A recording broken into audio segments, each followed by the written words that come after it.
Hi hello அஸ்லாம் வலைக்கும் welcome back to my channel mister and missus Ibrahim. It's me Tamim Ibrahim. இன்றைக்கி நீங்கள் என்ன பார்க்க போகிறீங்கன்னா, என் ஹஸ்பண்ட் பர்த்டேக்கு அடுத்த நாள் வந்து 19th Feb அன்றைக்கி நாங்கள் ஃபேமிலியாக எல்லாருமே காயல்பட்டினம் பீச் போயிருந்தோம். அதோட பிளாக் தான் நீங்கள் இன்றைக்கி பார்க்க போகிறீங்க. எல்லா வீடியோ மாதிரியுமே இதுவுமே நல்லா இன்ட்ரெஸ்டிங்காக இருக்கும். வாங்க வீடியோக்குள்ளே பார்க்கலாம். காயல்பட்டினம் பீச் போகணும் அப்படின்னு சொல்லிட்டு பிளான் பண்ணது நான் தான். ஆனால் மண்டே போகலாம் அப்படின்னு சொல்லிட்டு பிளான் பண்ணது என்னோட சிஸ்டர் இன்லா. லாஸ்ட் என்னென்னா அவளாலே வர முடியாமல் போயிடுச்சு. அதே மாதிரி என்னோட ஹஸ்பண்டுமே ஒர்க்குக்கு போயிருந்தாங்க. ஸோ அதனால் அவங்களும் வரல. மற்ற நாங்கள் எல்லோரும் தான் போயிருந்தோம். மதியம் ஒரு 2 மணிக்கிட்ட தான் கிளம்புனோம் வீட்டிலேருந்து. ஆட்டோவில் தான் போயிருந்தோம். சமாதானபுரம் பஸ் ஸ்டாண்ட் வரையுமே போயிட்டோம் ஆட்டோவில். அப்புறம் அங்கே ஒரு 1/2 hour கிட்ட வெயிட் பண்ணோம். திருச்செந்தூர் பஸ் வந்துருந்துச்சு. ஸோ அதனால் நாங்கள் ஏறிட்டோம். திருச்செந்தூருக்கு வந்தோன்னா ஈவினிங் ஒரு 5 கிட்ட போய் ரீச் ஆகிட்டோம். அங்கே போய் இறங்கினோடனே டீ வடை அதெல்லாம் சாப்பிட்டுட்டு கொஞ்சம் ரிலாக்ஸ் பண்ணிட்டு டீ ஷாப்க்கு ஆப்போசிட்டில் தான் பஸ் ஸ்டாண்ட். ஸோ அதனால் நாங்கள் நடந்தே போயிட்டோம். போயிட்டு அங்கேயுமே பஸ் நின்றுச்சு, காயல்பட்டினம் பஸ்ஸு. அதுலேயுமே ஏறி உட்காந்துட்டோம். அங்கேருந்து ஒரு 1/2 hour தான், ஒரு 45 minutes கிட்ட தான் ட்ராவலு எங்கள் திருச்செந்தூர்லேருந்து காயல்பட்டினம் வரையுமே. ஒரு 5:40 கிட்டலாம் காயல்பட்டினம் பஸ் ஸ்டாண்டுக்கு ரீச் ஆகிட்டோம். அதுக்கப்புறம் அங்கேருந்து பீச்சுக்கு போகிறதுக்கு வண்டி எதுவுமே கிடையாது. பஸ் கிடையாது. நம்ம ஒன்று ஆட்டோவில் போகணும், இல்லை நம்ம கார் வச்சுருந்தா காரில் போய்க்கலாம். நாங்கள் ஆட்டோ பிடிச்சி தான் போனோம். ஒரு 5:50 கிட்டலாம் அங்கே ரீச் ஆகிட்டோம். நான் காயல்பட்டினம் பீச்சுக்கு வந்தேன்னா சின்ன பிள்ளையில் போயிருக்கேன். ஒரு 1st standard படிக்கும் போது போயிருக்கேன். அங்கே எங்கள் 2 மாமா வீடு இருக்குது. அப்போ போனது தான். அதுக்கப்புறம் இப்போ தான் நான் போகவே செய்கிறேன். பீச் என்ட்ரன்ஸ்லேயே வாட்டர் பாட்டில், அதுக்கப்புறம் ஸ்வீட் பாக்ஸ், விளாட்டு ஜாமான்லாம் கொஞ்சம் வச்சுருந்தாங்க. நாங்கள் வாட்டர் பாட்டில் மட்டும் வாங்கிட்டு உள்ளே வந்துட்டோம். உள்ளே வந்ததுக்கப்புறம் பார்த்தா இந்த சைடு வந்தோன்னா ஒரு டீ ஸ்நாக்ஸ் கடை மாதிரி இருந்துச்சு. அதுக்கப்புறம் கொஞ்சம் விளாடுறது மாதிரி, பிள்ளைகள் விளாடுற மாதிரி கொஞ்சம் திங்ஸ்லாம் இருந்துச்சு. என்னதுன்னா, அது நம்ம ராட்டினம் மாதிரி உட்காந்து விளாடுவோம்ல, அந்த குதிரை அந்த மாதிரி கார்லாம், அதெல்லாம் இருந்துச்சு. நாங்கள் போயிருக்கும் போதே அங்கங்கே கொஞ்சம் பேர் உட்காந்துருந்தாங்க. ஒரு 5:50 கிட்டேயே தான். அதுக்கப்புறம் நாங்கள் போயிட்டுருக்கும் போதே கொஞ்சம் பேர் வரவும் ஆரம்பிச்சிட்டாங்க. அப்புறம் ஒரு 6 கிட்டலாம் நிறைய பேர் வர ஆரம்பிச்சிட்டாங்க. ஏன்னா வெயில் இருக்காதுல்ல. ஸோ அதனால் நிறைய பேர் அங்கே இருக்கவங்களும் அங்கே தான் வருவாங்க போல். சாட்டர்டே ஈவினிங் போல் நிறைய பேர் வர ஆரம்பிச்சிட்டாங்க. நாங்கள் அங்கே போனோடனே என்னென்னா, ஃபஸ்ட்டு இந்த கறி வடை, கறி கஞ்சிலாம் இருந்துச்சா, அது வாங்கியிருந்தோம். கறி வடை என்னென்னா ஒரு 10 ரூபா சொல்லியிருந்தாங்க. கறி கஞ்சி ஒரு 15 ரூபா கிட்ட சொல்லியிருந்தாங்க. ஆனால் உண்மையிலே செம்ம டேஸ்ட்டாக இருந்துச்சுங்க. நாங்கள் மறுபடியுமே வாங்கி சாப்பிட்டோம் அந்த கறி வடை. அப்புறம் சிக்கன் கட்லட் அதெல்லாம் விற்றுட்ருந்தாங்க. அதெல்லாமே வாங்கி சாப்பிட்டுட்டு அப்புறம் அங்கேருந்து அப்படியே நடந்து வந்தோம். சைடில் என்னென்னா அந்த பானிபூரி கடை, அதுக்கப்புறம் இந்த மாங்காய், அன்னாச்சி இதெல்லாம் விற்றுட்ருந்தாங்க. இதெல்லாம் பார்க்கும்போது எனக்கு ஸ்கூல் டைம் தான் ஞாபகம் வருது. நான் எப்போவுமே ஈவினிங் போல் அந்த மாங்காயில் பொடி போட்டு சாப்பிடுவது எனக்கு ரொம்ப பிடிக்கும். யாருக்கெல்லாம் இப்படி சாப்பிட்றது பிடிக்கும் அப்படிங்கிறத கமெண்ட் பண்ணுங்கள். அப்புறம் எங்கள் மாமி தான் என்னென்னா அந்த அன்னாச்சி பழம் வாங்கியிருந்தாங்க.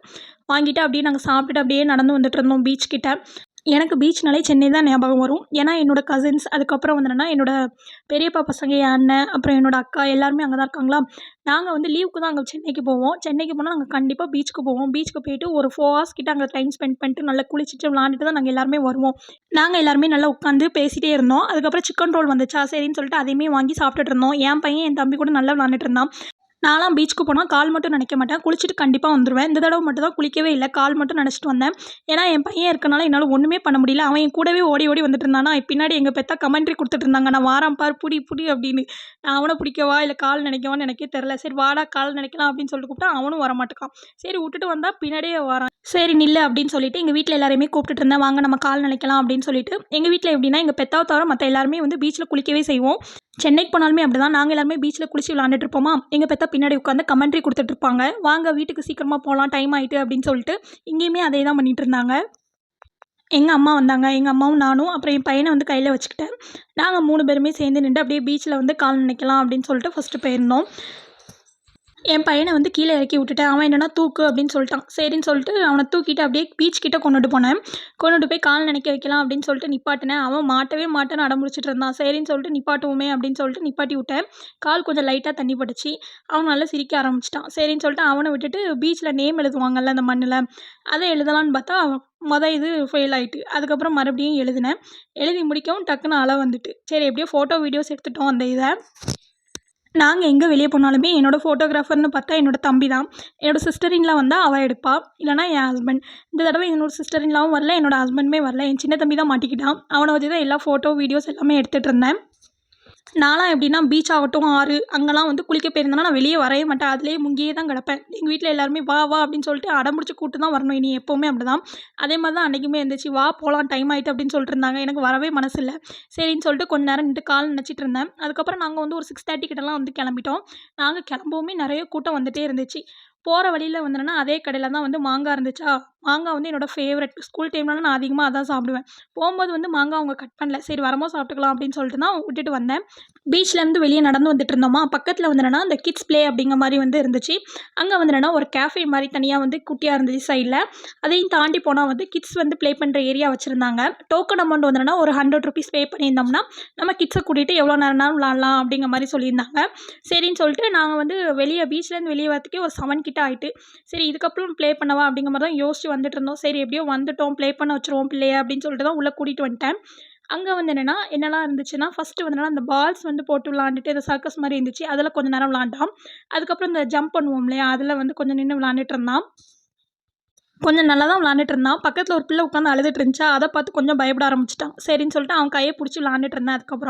அதுக்கப்புறம் வந்து இந்த குதிரையில் உட்காந்து விளாண்டுட்டு இருந்தான். இது அவனோட ஃபேவரெட்னே சொல்லலாம். எப்போவுமே அப்படிதான். எங்கே போனாலுமே இந்த குதிரையில் அவனே உட்காந்து விளாட ஆரம்பிச்சிருவான். அதே மாதிரி வந்து ஒரு க்ரீன் கலரில் இருந்துச்சு. அதுலேயுமே உட்காந்து நல்லா ஹாப்பியாக விளாண்டுட்டு இருந்தான். நாங்களும் கொஞ்சம் ஃபோட்டோ வீடியோஸ்லாம் எடுத்துகிட்டு இருந்தோமா. அதுக்கப்புறம் வந்து அந்த சர்க்கஸ் இருந்துச்சு. அதில் அவனே தடவை சறுக்கி அவனே இது பண்ணான். எனக்கு அது ரொம்ப ஆச்சரியமாக இருந்துச்சு. விழுந்துருவானோ அப்படின்னு பயந்துகிட்டே இருந்தேன். ஆனால் விழலை. கரெக்டாக வந்து இது பண்ணிட்டான்.